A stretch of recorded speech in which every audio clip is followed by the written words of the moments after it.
Alright, well this video is going to be on changing your valve stem seals on a 4.6 liter or 5.4 liter V8 Ford modular engine.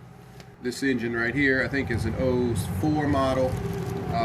It's a Romeo, if that matters to you. Most of them are all Romeo that are 4.6, and then Windsor or the 5.4, the majority of all these engines. So this is from 1991, from the very first installation, I think, until Lincoln, the 4.6 liter, all the way up to its last installation was in 2014, I believe, in an Econoline E250 or E150. That was the last installation. And then, of course, the Romeo plant went out of business and shoot in 22. So 2 years ago or 3 years ago, the Romeo plant went out of business silently. And that's you know, one of the last great American plants. So anyway, let's talk about why you'd want to change your valve stem seals. Well, most of the time, nobody really does it because I guess they don't think about it, or it's out of sight, out of mind. Even though they take these heads off of multiple modular engines and swap them around, even if you know they're project cars, they still are hesitant to replace them. And I don't understand why, because for me, for a stock engine, it's the difference between burning a quart of oil in between oil changes, and the famous reason why Ford does that. This is the number one reason why the engine burns oil. It's this right here. So it burns oil upon startup and idle. So a lot of oil builds up around this during idle, and that oil is just going through and getting into the cat and burning off inside the cat, and you don't realize it because it's not coming through the tailpipe. Well, this is where most of your oil is going. This is a new one. This is one that's worn out that just came off this engine. And this is an engine with probably over 100,000 miles, probably 100.5. But at 50,000 miles, I noticed these things start to get brittle and they widen out, because I've replaced them on several of the engines, and the ones that I did replace, I only got to go through and add maybe 1/8 of a quart, if that, on the dipstick in between oil changes. And then on the other engines that I didn't replace these, I have one that I'm driving now, 5.4 liter, and it runs great. I just have to put at least a quart of oil in between oil changes. That's how much oil it uses, and it's because of these things. Anyway, so how hard is it to do? Well, you can do it with the engine in a vehicle. I've done it on the car, and I've done it on a truck. I mean a van. So I've done it on a car and a van. And I've done it on a 5.4 liter and a 4.6 liter. And this is a 4.6 liter. So how do we do it? Well, first of all, get yourself some like this. If you need a part number, you can use that as a quick reference.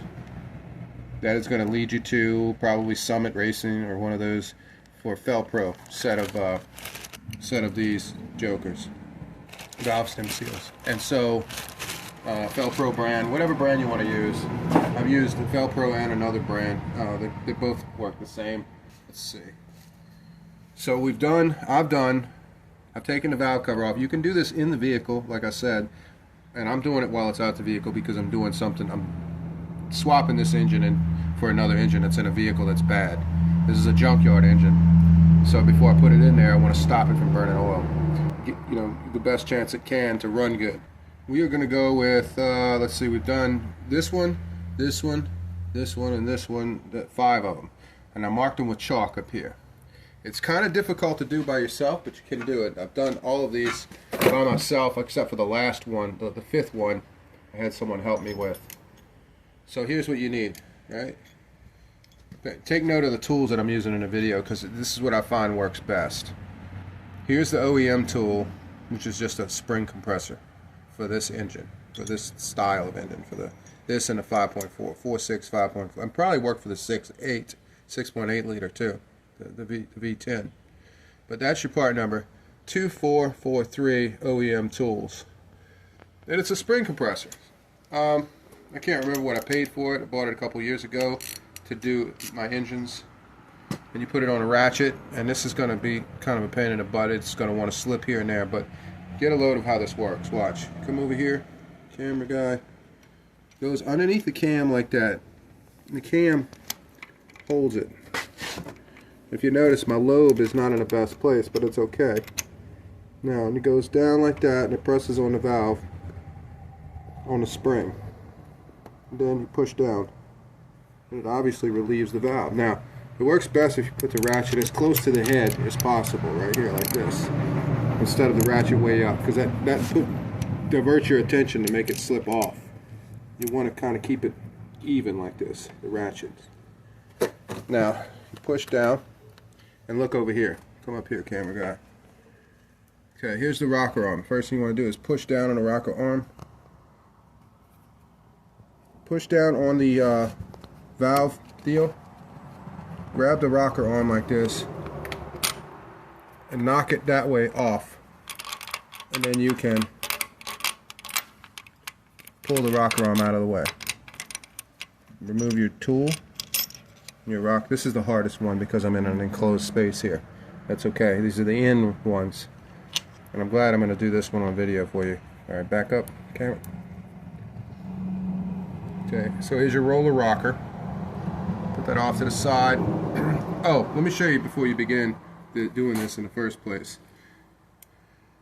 Here's what you want to cover up inside the head. Make note of these. There's 4 ports here. 3 ports, sorry. There's 3 drain down ports in the head. You want to get napkins or whatever you have, rags. You want to spin them inside and block the holes, because believe me, you don't want to lose any small parts inside of there.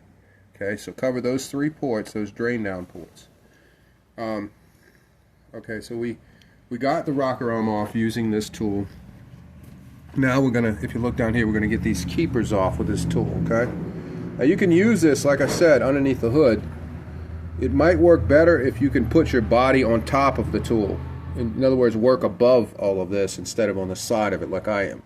It has disadvantages and advantages for both ways.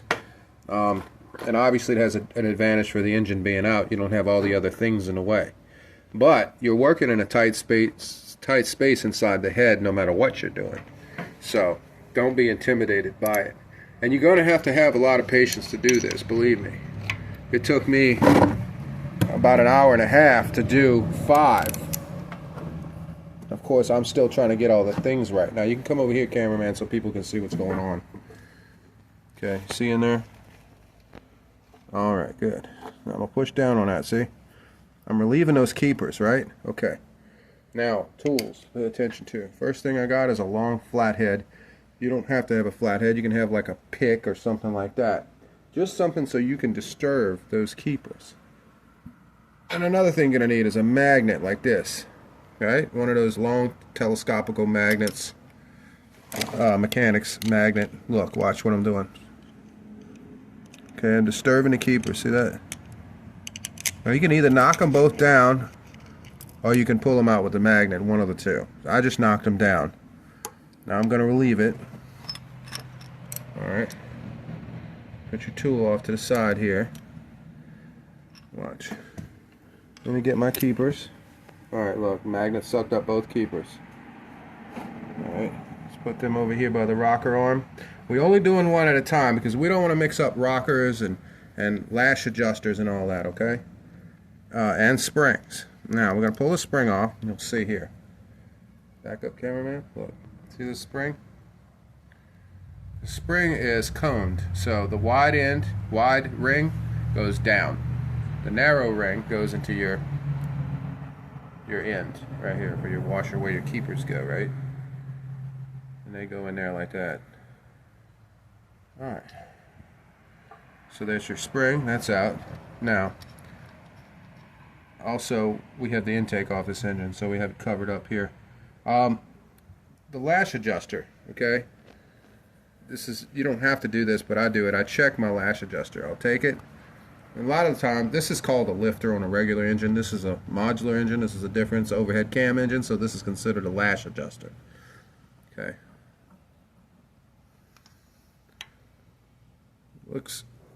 You want to look for this being collapsed down. It helps if you got another one that's good, then you can put it up to and compare it. But you want to look for any obvious big gouge marks or scrape marks or any imperfections that have scars in them. And if you don't have that, that's good. And if this is not collapsed, that's good. That means you can take it and push it down a lot, real easy all the way in. That to me would be a problem. Okay, you can go in some. It's supposed to have some sponge to it. This one's hard, but it's got some sponge. It's okay. But if it just collapses inward, that's no good. All right. So here's your valve. Okay, now my valve's going to want to slide down. But note that the valve will only go down until it hits the piston. Okay, so when you're doing this, don't try to spin the engine over after you've taken these keepers loose. Just work with what you got where the piston is. This valve will go almost all the way down to the very bottom, but it won't quite go down into the guide. Meaning you can always grab the tip of it and pull it back up. But don't test that theory. Now, this is where the vice grips comes in handy. You can get some needle nose vice grips that probably work better than what I have. These are bulky, but this is a medium-sized pair of knockoff vice grips, right? So watch what I'm going to do in here. Come over here, cameraman. Look. Come here, this way. Okay, so I'm going to put my vice grips in there, and I'm going to grab around this shank right here. See? Alright, there. So I grabbed it. I'm going to spin it. You hear that rubber? That's rubber in there. Then you do that a few times, break it loose, and then pull up on it. And all it does is it just presses on there. It sits on there. That's a rubber guide that holds it. You see how big, and that is brittle too to me, compared to the new one, right? Big difference. This is going to save a lot of oil. Stop your engine from smoking. Stop all that oil buildup down in there from an idle. You know, I notice engines that have a lot of oil inside the runners and stuff, inside the head. People don't understand that that's not necessarily coming from the rings. That's coming from these guides. And they overlook that because they're a pain in the butt to change. But if you really want to do it right and you're doing other things to the engine, you might as well opt in. Look at that valve, see? Look at it, it wants to fall back down, see that? Real easy. So here's where I got a pair of hemostats, right? A pair of little surgical hemostats, mechanics hemostats, whatever. You can hold it with whatever you want. I'm just holding it temporarily. It's not, these pliers are not strong enough to scar the valve or anything, so this is just to get the rubber grommet on. You see what's going on here? Alright, so it's on. Now, I can try to grab the tip of it with the hemostats and push down on the grommet, or I can grab it with these 99-cent needle nose, right? Like that. And then take a little screwdriver or whatever I've got and push down on the grommet here. Don't cut the grommet. Make sure your screwdriver or your flathead is dull. You don't want to sharp. Anything sharp in here. So I'm getting it past those ridges, those keeper locks there in the valve. Okay. Alright. Now you understand that you're wondering what holds this stem seal down. It should be self-explanatory to you, but if you don't know, I'm going to show you what holds it down. You don't have to press these down really hard. You just have to get them down and get them on there. Okay, now it's on. It's done. This is what's holding them down right here. Look. Your spring. Here's the old one. The one I took off. The spring sits on it like that, and obviously it pushes it down and holds it to the head. And then your reliefs go in there. And I don't know if you've never done this before. These cone reliefs go in those 3 divots. As you see, there's 2 right there. They go around the valve together, and together they both clip into that. This is obviously the hardest part, is putting these back in. A tip for you: you're going to need something to hold these things. If you can't hold them, you don't have a pair of needle nose, you don't have a pair of hemostats can hold on to these good enough, don't worry about it. Just get yourself some grease. grease works miracles on these things, okay? I'm doing it without wheel bearing grease, but trust me, for the other side, I got to do the other side of this engine. I'm probably going to get that because it'll go faster. You take wheel bearing grease and you coat right in there, and you coat on the other one, and you even coat the outer side right here. And you can stick it to the end of this screwdriver, and it'll stick there and allow you to maneuver and put this thing in place, and then it'll stick to the valve. And trust me, the grease works really good. It's sort of like a glue to get it together, but I'm going to show you without the grease. So I'm going to put this spring back on. Obviously, you put remember the wide end down. Okay. And you got like a Crown Victoria, Mercury Grand Marquis, damn, you know, any of those 4.6 liter modular engines or 5.4 liter engines, you know, vans, work vans, pickup trucks, all of them, you know. And I'm doing a 2-valve engine here. You could probably do it a 3 and a 4-valve engine if you have to.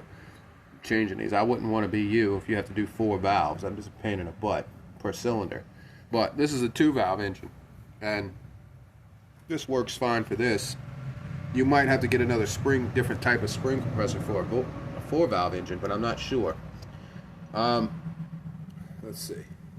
I'm going to put my keepers up here. Alright, I'm going to try to do this by myself without anybody else holding it. So here's the compressor. Put it on here. Alright. Now, I was telling you about this. If you try to do the spring compressor, look at my valve. See, my valve's trying to go down with my spring. It never does what you want it to do. This is why you need a lot of patience to do this. Watch what's going to happen. Okay, that's going to go down, and I'm going to try to hold back on it. It's probably going to fight me. Okay, I got some of it up. Yep, popped it back down. You see that? Not friendly.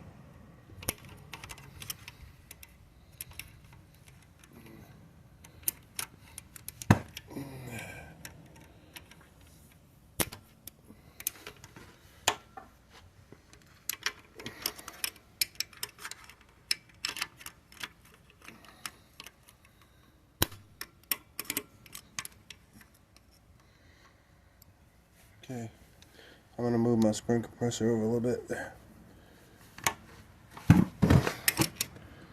Yeah, it pushed my valve almost all the way down. Alright, I got my valve up. Now, if you look in there, you can see my 3 divots, my little indentations. Find it easier to take. Come up here, camera guy. Okay, one-handed.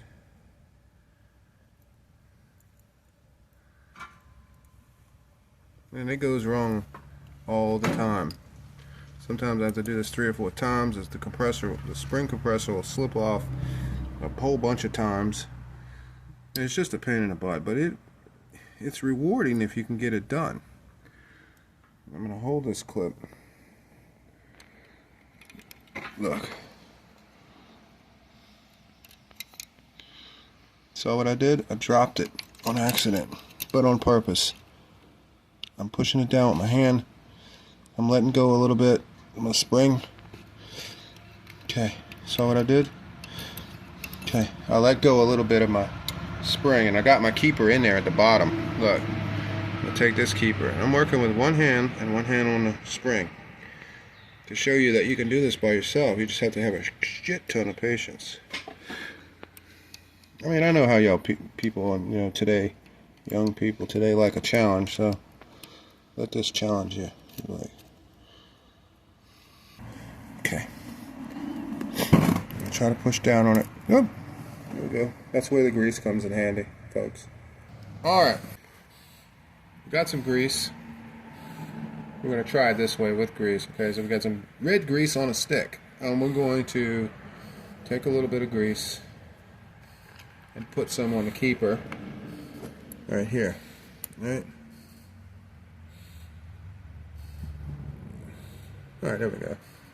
Alright, I want to try to smear some grease on the end here. the end that faces the valve. Okay, because when I put it down, I want it to stick and stay on the valve instead of spinning around in a circle, what it's been doing all night to me. Okay, I'm going to keep that there, get it ready. Alright, get my compressor ready. If you're still here and you're still doing this, or if you've seen it and you're like, man, forget that, I'm just putting this together, then you understand why these things go unchanged, right? You know what's funny? Even mechanic shops say that they changed these things and they didn't. You know, I'm not saying yours did that, or a person you know. I'm just saying, you know,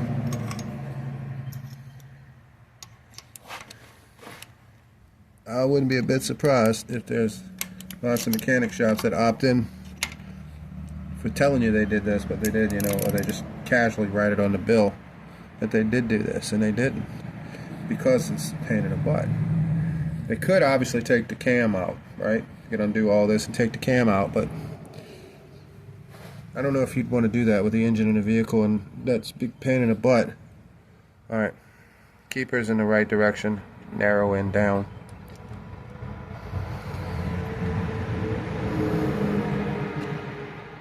Okay, press it down a little bit. I probably could have put more grease on it than that, would have been a lot more helpful. But for right now, that'll have to do. Press down on this.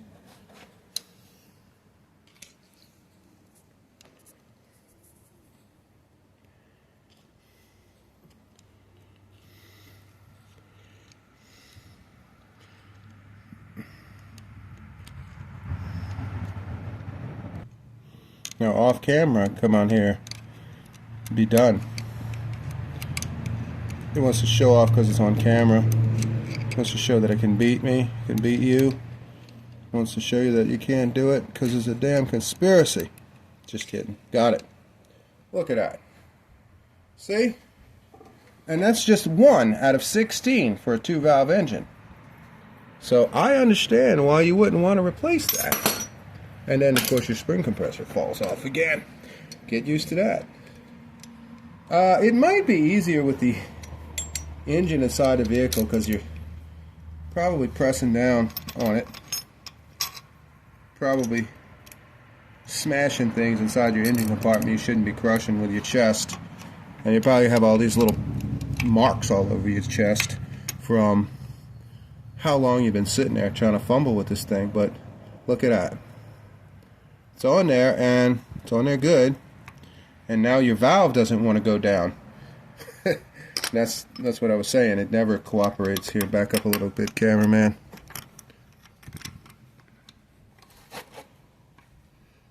Okay, now I got my valve down, everything else down. I'm going to try to put this on.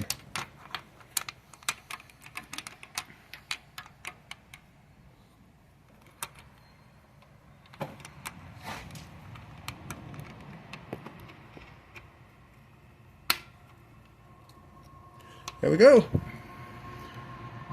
That is done. Like I said, 1 down, 2 more to go on this side, actually. Let me chalk mark this. Alright, 1, 2, 3, 4. Gotta do this one. 5, 6. So 8. I gotta do 2 more on this side, right here and right here. I didn't do them because the cam lobes are pressing down on the valve right now, and that's, you don't want to do it when it's pressing it down. You want to spin the engine over a little bit to get to these 2. So I'm going to spin the crank just a little bit till these lobes pop up, and then do these 2, and then I'm done with this side, and then I can go curse on the other side, and then we're done. I mean, we have clean, you know, we're good to go for at least 50 to 75,000 miles without smoking from the valve stem seals or burning oil. Alright guys, thanks for watching. This is how you do it.